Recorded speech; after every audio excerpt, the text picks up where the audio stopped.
வணக்கம், நான் உங்கள் chef Deena. Welcome back to chef Deena's kitchen. இன்னைக்கு நம்ம கிச்சனில் பார்க்கும்போது ஒரு அருமையான வெஜ் நூடுல்ஸ்.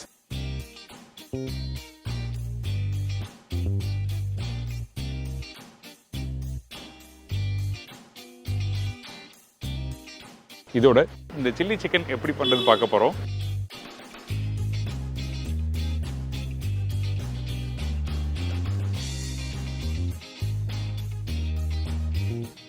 வெஜ் நூடுல்ஸ் தேவையான பொருட்கள்: நூடுல்ஸ் ஒரு பாக்கெட், கேரட் 2 நம்பர், பீன்ஸ் 6லேருந்து 8 நம்பர், கேப்சிகம் 1 நம்பர், கேபேஜ் ஒரு கைப்பிடி, ஆனியன் 1 நம்பர், ஸ்ப்ரிங் ஆனியன் தேவையான அளவு, பொடிசை நறுக்கிய பூண்டு 1/2 teaspoon, tomato ketchup 1 teaspoon, light soya sauce 1/2 teaspoon, vinegar few drop, white pepper powder சிறிதளவு, சுகர் சிறிதளவு, உப்பு தேவையான அளவு, ஆயில் சமைக்கிறதுக்கு தேவையான அளவு. இதாங்க இந்த ரெசிபிக்கு தேவையான பொருட்கள்.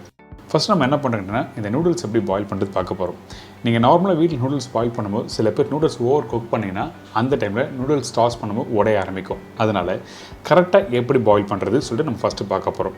இந்த மாதிரி பேனில் தண்ணி நல்லா கொதிக்கிட்டோம். அதுக்கப்புறம் கொஞ்சம் எண்ணெய் ஊற்றிருக்கேன். அதுக்கப்புறம் சால்ட்டு அந்த நூடுல்ஸ் வேகிறதுக்கு சீசனிங் தேவையான அளவுக்கு நீங்கள் சால்ட்டு போட்டுக்கலாம். அதே டைமில் எண்ணெய் எதுக்காக யூஸ் பண்ணுறது கேட்டிங்கன்னா, இந்த நூடுல்ஸ் வேக வைக்கும் போது ஒன்றோட ஒன்று ஒட்டாமல் இருக்க தான் இந்த ஆயில் கொஞ்சம் போடுறோம். அதாவது 2 டேபிள் ஸ்பூன் அளவுக்கு போட்டிருக்கோம். இப்போது இந்த நூடுல்ஸ் வேக வைக்கிற பக்குவம் என்ன கேட்டிங்கன்னா, கரெக்டாக உங்கள் வீட்டில் இருக்க டைம் வேறு ஃபிக்ஸ் பண்ணிக்கோங்க. 7லேருந்து 8 நிமிஷம். சில நூடுல்ஸ் வந்து பார்த்திங்கன்னா 6 நிமிஷத்தில் வந்துடும். நீங்கள் நூடுல்ஸ் பாக்கெட் வாங்கும் போது அதில் பின்னாடி போட்டிருப்பாங்க எத்தனை நிமிஷத்தில் பாயில் பண்ணணும்னு சொல்லிட்டு தெளிவாக போட்டிருப்பாங்க. அப்படி இல்லைன்னா ஸ்டாண்டர்ட் டைம் பார்த்திங்கன்னா 7லேருந்து 8 நிமிஷம்.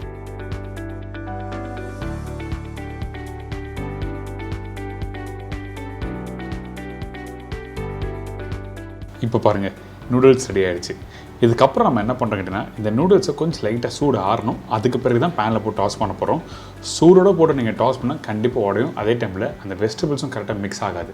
அதனால தான் இந்த மாதிரி சூடு ஆறின பிறகு லைட்டாக பேனில் போட்டு டாஸ் பண்ணும்போது ஈஸியாக இருக்கும். இப்போ நம்ம என்ன பண்ணுறோம், ரெடியானதை அகலமான ஒரு ட்ரே எடுத்துங்க. அந்த ட்ரேயில் இந்த மாதிரி உதிரியாக போடுங்க. இந்த உதிரியாக போட்ட பிறகு நம்ம என்ன பண்ணுறோம் கேட்டிங்கன்னா, கொஞ்சம் லைட்டாக ஆயில் போடுறோம். அந்த ஆயில் எதுக்காக கேட்டிங்கன்னா, திருப்பியும் ஒட்டாமல் இருக்க தான் இந்த மாதிரி ஆயில் யூஸ் பண்ணுறோம்.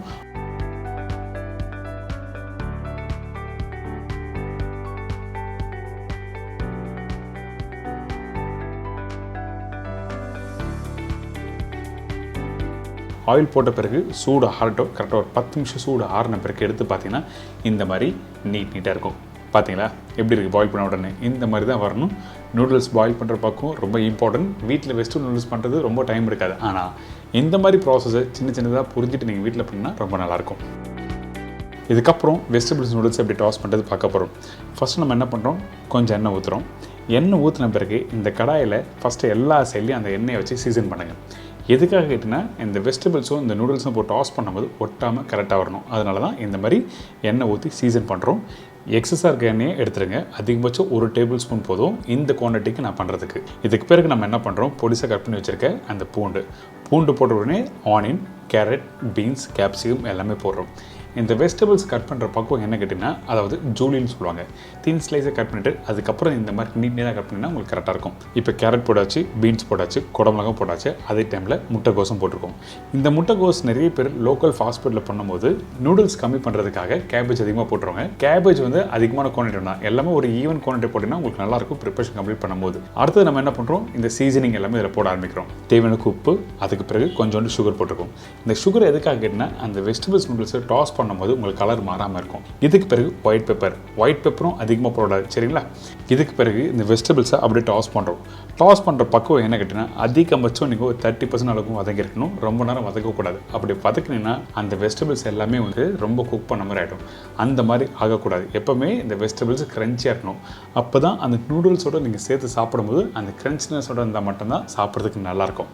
இப்போ புரிஞ்சிச்சா? அதே டைமில் பாருங்கள், இந்த கேரட்டு, இந்த வெங்காயம்லாம் காமிச்சிருக்கேன். இந்த மாதிரி தான் கரெக்டாக இருக்கணும். 30 to 40% அளவுக்கு வதக்கினா மட்டுமே போதும். அடுத்தது நூடுல்ஸ் போட்டிருக்கேன். இதுக்கப்புறம் சோயா சாஸ். சோயா யூஸ் பண்ணும்போது லைட் சோயா தான் யூஸ் பண்ணணும், டார்க் சோயா யூஸ் பண்ணக்கூடாது, சரிங்களா? அந்த லைட் சோயா போட்ட பிறகு கொஞ்சம் வினிகர், டொமேட்டோ கெச்சப். இந்த 3 சாஸும் நான் சொன்ன குவான்டிட்டி கரெக்டாக போடுங்க. அதிகமான குவான்டிட்டி வேண்டாம். ஒரு போர்ஷன் இல்லை 1.5 போர்ஷன் அளவுக்கு தான் நான் சொல்லித்தரேன், சரிங்களா? இதுக்கப்புறம் ஸ்ப்ரிங் ஆனியன் போட்டிருக்கேன். ஸ்ப்ரிங் ஆனியன் போட்டு நடுப்பகுதியில் வச்சு நீங்கள் கரண்டி வச்சு நல்லா டாஸ் பண்ண ஆரம்பிங்க. டாஸ் பண்ணுறது ரொம்ப இம்பார்ட்டன்ட். நீங்கள் நார்மலாக வீட்டில் மசாலாக்கு மிக்ஸ் பண்ணுற மாதிரி பண்ணக்கூடாது. கடாயில் உங்களோட லேடில் வந்து அப்படியே நடுப்பகுதியிலேருந்து எல்லாத்தையும் மிக்ஸ் பண்ணணும். 2 முன்னாடி ட்ரை பண்ணி பாருங்கள், உங்களுக்கு கரெக்டாக வரும். இந்த ப்ரிப்பரேஷன் எப்படி பண்ணுறது, அதே டைமில் எப்படி டாஸ் பண்ணுறது ரொம்ப ஈஸி. கரெக்டான மெத்தடில் கரெக்டாக புரிஞ்சுட்டு பண்ணினா ரொம்ப சூப்பராக இருக்கும். அது மட்டும் இல்லைங்க, நூடுல்ஸ் பாயில் பண்ணுறது பக்கம் ரொம்ப இம்பார்ட்டன்ட். அதே டைமில் வெஜிடபிள்ஸ் டாஸ் பண்ணுற பக்கம் ரொம்ப இம்பார்ட்டன்ட். அவ்வளோதான்.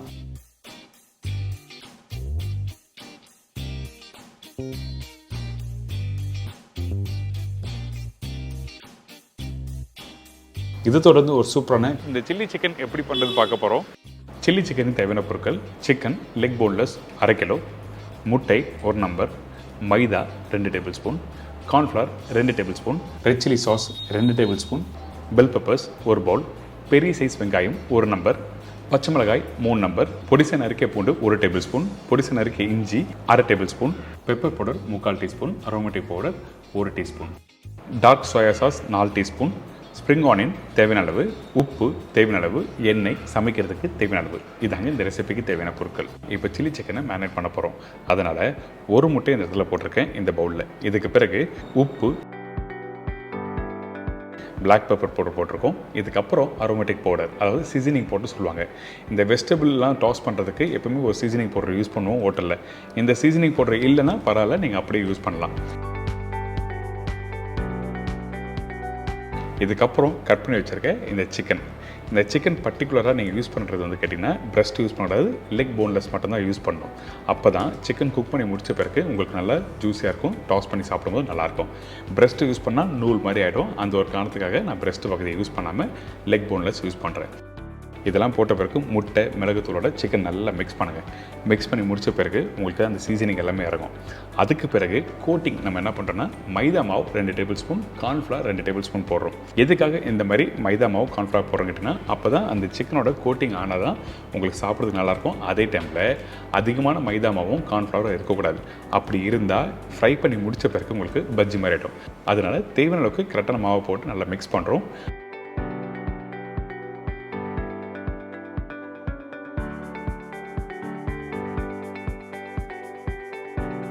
அதுக்கு பிறகு கொஞ்சமாக தண்ணி தெளித்து நீங்கள் மிக்ஸ் பண்ணி எடுத்தீங்கன்னா இந்த மாதிரி பக்குவத்தில் கரெக்டாக வந்திருக்கும்.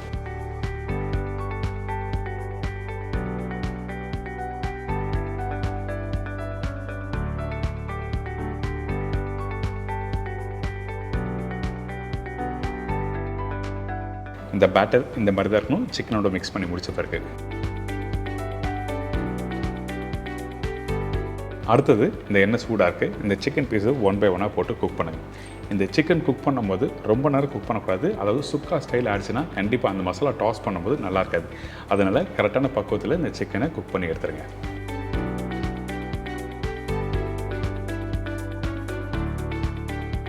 இந்த சிக்கன் வேகிறதுக்கு அதிகபட்சம் ஒரு 3 to 4 நிமிஷம் டைம் எடுக்கும். அவ்வளோதான் இந்த குவான்டிட்டிக்கு.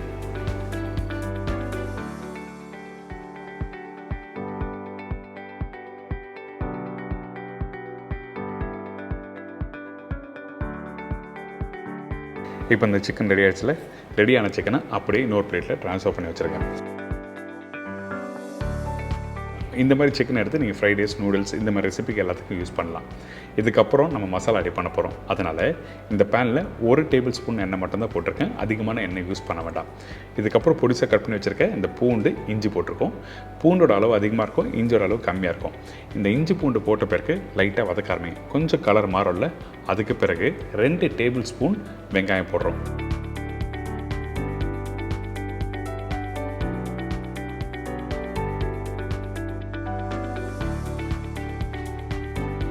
நான் பெரிய சைஸ் வெங்காயம் ஒன்று சொன்னேன் பார்த்தீங்களா, அதில் பாதி பகுதியை எடுத்து பொடிசை கட் பண்ணி யூஸ் பண்ணியிருக்கேன். மீதி பாதி பகுதியை கடைசியாக யூஸ் பண்ணியிருக்கேன். இதுக்கப்புறம் இந்த வெங்காயத்தை டாஸ் பண்ண ஆரம்பிக்கிறோம். எப்போவுமே ஒரு சைனீஸ் ரெசிபி நீங்கள் வீட்டில் பண்ணும்போது உங்களோட பேன் நல்லா சூடாட்டணும். ஹை ஃப்ளேமில் வச்சு தான் டாஸ் பண்ணணும். லோ ஃப்ளேமில் வச்சு டாஸ் பண்ணும்போது உங்களுக்கு என்ன வேணால் எண்ணெய் பிடிக்க ஆரம்பிச்சிடும். அதே டைமில் அந்த சாஸ் கரெக்டாக கோட்டிங் ஆகாது. அதனால் எப்போவுமே உங்களோட பேன் வந்து ஹை ஃப்ளேமில் இருக்கணும். இதுக்கப்புறம் கட் பண்ணி வச்சுருக்க பச்சை மிளகாய், குடமிளகாய், மீதி உள்ள வெங்காயத்தை இதில் போட்டிருக்கோம். இந்த குடமிளகா வெங்காயம் ரொம்ப நேரம் குக் பண்ணக்கூடாது. அதிகபட்சம் 2 செகண்ட் நீங்கள் டாஸ் பண்ணுங்கள். இப்போ டாஸ் பண்ணி முடித்த பிறகு பார்த்தீங்கன்னா அந்த வெங்காயம் குடமிளகா நல்லா க்ரன்ச்சியாக இருக்கும். இதுக்கு பிறகு இந்த ரெட் சில்லி பேஸ்ட்டை இந்த இடத்துல போட்டிருக்கோம். அதில் 2 டேபிள் ஸ்பூன் இதில் யூஸ் பண்ணியிருக்கேன்.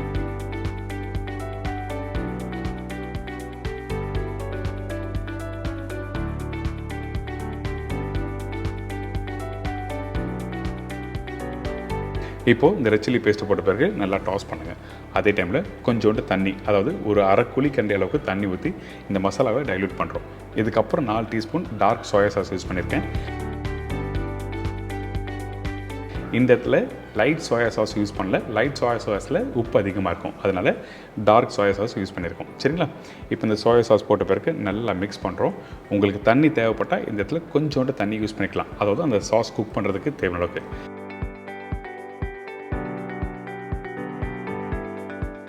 சீசனிங்காக உப்பு கொஞ்சம் போட்டிருக்கேன். கடைசியாக பார்த்தீங்கன்னா இந்த அரோமேட்டிக் பவுடர், அதாவது சீசனிங் பவுடர் சொல்லுவாங்க. இந்த பவுடர் எங்கே கிடைக்குதுன்னா சூப்பர் மார்க்கெட்டில் போனால் கண்டிப்பாக கிடைக்கும். இது இருந்தால் தான் பண்ண முடியுமா அப்படின்னு இல்லை, இந்த பவுடர் போடும்போது இன்னும் டேஸ்ட் நல்லா எடுத்து கொடுக்கும். அந்த ஒரு காரணத்துக்காக மட்டும் தான் யூஸ் பண்ணுறேன். இல்லாதவங்க மற்ற ஸ்பைசஸ் பவுடரை வச்சு நீங்கள் கம்ப்ளீட் பண்ணிக்கலாம். இதுக்கப்புறம் பிளாக் பெப்பர் ஃப்ரை பண்ணி வச்சுருக்க இந்த சிக்கனை போட்டு நல்லா டாஸ் பண்ண ஆரம்பிக்கிறோம்.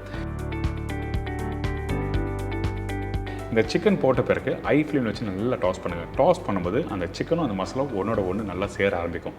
அதுக்கு பிறகு கடைசியாக கொஞ்சம் ஸ்ப்ரிங் ஆனியன் போட்டு எடுத்து சர்வ் பண்ணால் ஒரு சூப்பரான சில்லி சிக்கன் ரெடி.